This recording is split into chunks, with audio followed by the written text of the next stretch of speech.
Ending 50 years of conflict with the FARC rebels is a top priority of Colombia's President Juan Manuel Santos.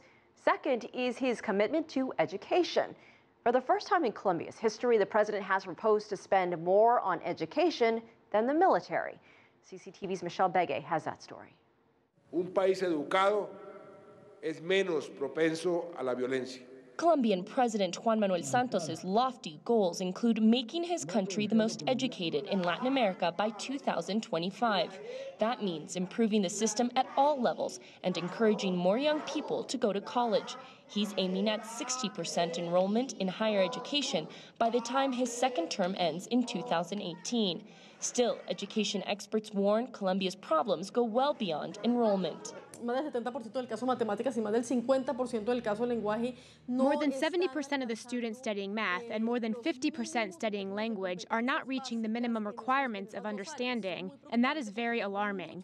We have a lot of children in schools, but in the end, they're not learning anything. After months of campaign promises from Santos on education reform, Colombia is taking steps towards improvement. The new Minister of Education, Gina Parodi, made headlines by announcing many new goals, like eradicating illiteracy by 2018. And the country's 330,000 teachers are key. The government plan envisions better pay and incentives to attract and retain a better educating force. We have to transform that poor image that we have of teachers and show instead that they play a fundamental role in the construction of a country, as do judges, doctors, and such.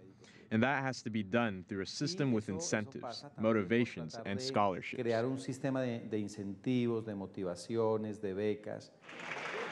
And President Santos is pushing for the funding to support his ambitious goals. He proposed a budget to Congress that, for the first time in history, marks more funds for education than for defense, $15.3 billion. This follows Santos' promise on the campaign trail that a peace treaty with FARC meant the country could spend less on war and more on social programs.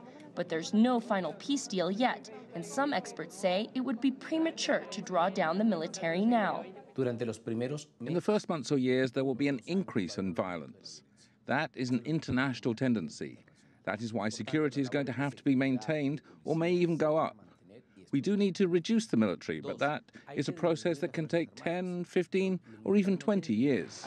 Despite the unprecedented spending requests for education, it is clear even greater expenditures will be required in the years to come if the government's goals are to be met.